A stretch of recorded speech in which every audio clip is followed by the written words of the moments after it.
अच्छा, next is 11.7 particle nature of light the photon. पहला question ये होता है, इसमें कौन कौन साइंटिस्ट थे? इस जगह पे कौन कौन साइंटिस्ट का नाम लिखा है? क्यों ब्लर आ रही? अभी ठीक है। अच्छा, इसमें बेटा कौन कौन साइंटिस्ट थे चैट बॉक्स में लिखना नाम। यहाँ पे कौन कौन साइंटिस्ट का नाम दिया है?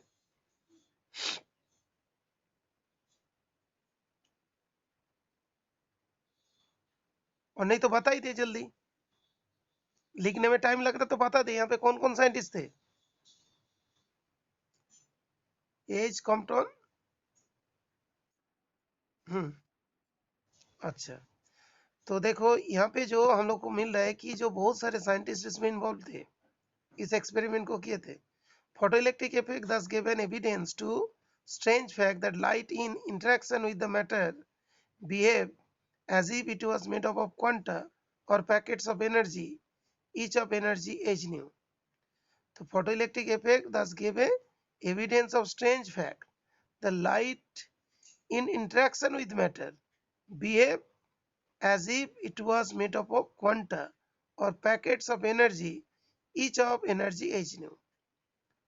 तो लाइट पार्टिकल जैसे बिहेव कब करते हैं?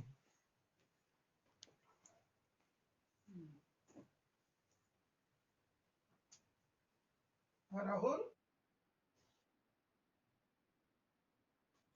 है।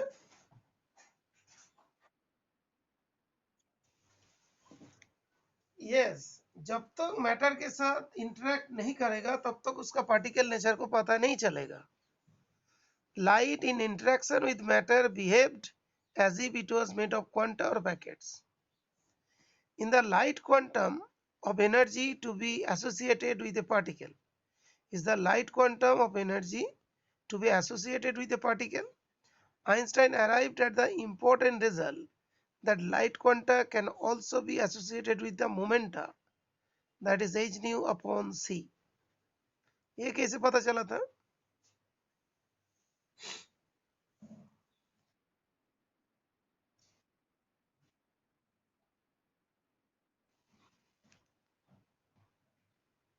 Lambda equals to h upon, हाँ,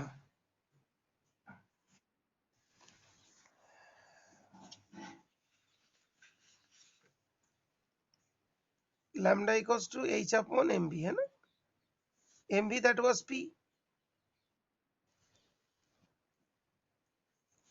p को इधर लेंगे तो h अपॉन लैम्डा होगा, है ना। तो h इंटू हम लोग लैम्डा को चेंज कर देंगे, फ्रीक्वेंसी अपॉन c, p जो है। तो मोमेंटम किसका कैरेक्टरिस्टिक्स होता है? पार्टिकल का, है कि नहीं? मोमेंटम जो होते हैं वो किसका कैरेक्टरिस्टिक्स होती है? पार्टिकल का। तो इसने बोला था that the light quantum can also be associated with the momentum. A definite value of energy as well as momentum is a strong sign that light quanta can be associated with a particle. तो क्या क्या चीज बेटा? A definite value of energy, वो कौन सा? h nu, and definite value of momentum is a strong sign that light quanta can be associated with the particle. तो यहाँ से एक क्वेश्चन हो सकता है, कौन सा तो फीचर ओके जो हम लोग लाइट क्वांटम को पार्टिकल से कंपेयर किया था? Number one, definite value of energy as well as definite value of momentum. Clear बेटा? The particle was later named photon. The particle-like behavior of light was further confirmed in 1924 by the experiment of H. Compton on scattering of X-rays from electron. तो इसी में भी confirm हुआ।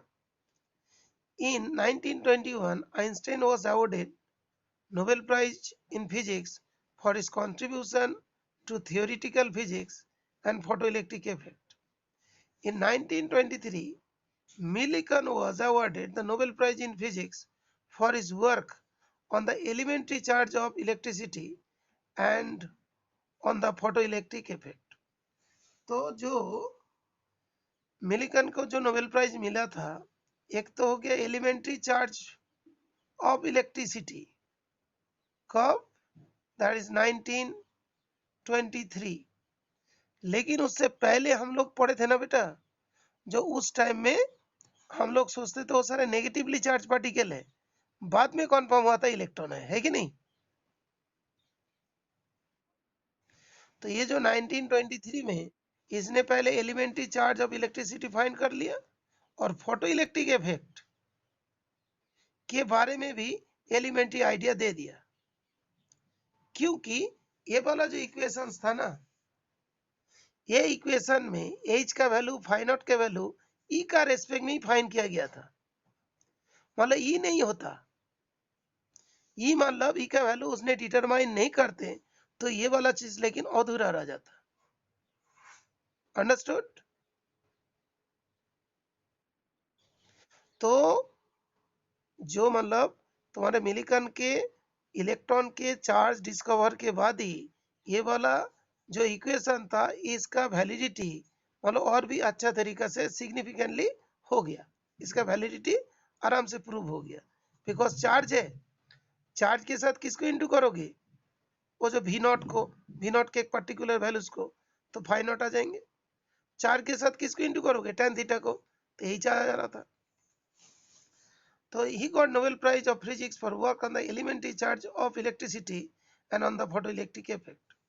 We summarize the photo picture of electromagnetic radiation as follows. ये point तो तुमको ध्यान रखना। फर्स्ट पॉइंट किसके बारे में बेटा? Interaction of radiation with matter. Radiation behaves as if it is made up of particles, that photon. Each photon has energy h nu, momentum h nu upon c, and जो c हो गया speed, है ना? All photons of light of a particular frequency nu or wavelength lambda have same energy E and momentum whatever the intensity of radiation may be. By increasing the intensity of light of a given wavelength, there is no increase in the number of photons per second crossing a given area. There is only an increase in the number of photons per second crossing a given area, with each photon having the same energy. Thus, photon energy is independent of intensity of radiation. Photons are electrically neutral, are not deflected by electric and magnetic field. In photon particle collision, such as photon electron collision, the total energy and momentum are conserved. However, the number of photons may be conserved. However, the number of photons may not be conserved in a collision. The photon may be absorbed or a new photon may be created. बेटा last point clear था?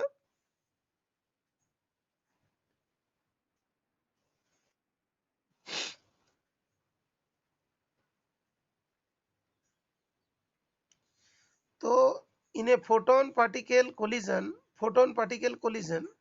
so photon electron collision, the total energy and momentum are conserved. लेकिन however, number of photons may not be conserved in a collision. The photon may be absorbed. तो that means momentum conserved होगा, particle का number conserve नहीं होगा। जैसे 11th class में हम लोग देखा था ना, दो पार्टिकल थी, वो स्ट्राइक किया, दो पार्टिकल ही रहा, ठीक है ना? और कोई भी जैसे मान लो कि कोई जगह ब्लास्टिंग एंड ऑल थे, एक्सप्लोजन थे, उसमें बहुत सारे पार्टिकल बन गया था, तो पार्टिकल इंक्रीज हो जाता है, पार्टिकल इंक्रीज हो जाते हैं। और नहीं तो ऐसा होता था कोलिजन के टाइम में एक बड़े पार्टिकल के अंदर एक छोटे पार्टिकल जाके कॉम्बाइन मास सिस्टम बना देता था। लेकिन यहाँ पे क्या, एक फोटोन पार्टिकल टोटली एब्जॉर्ब भी हो सकते हैं। तो यहाँ पे number of photons that will not remain conserve but momentum remain conserved. Okay, पांचों पॉइंट बता एक बार जल्दी।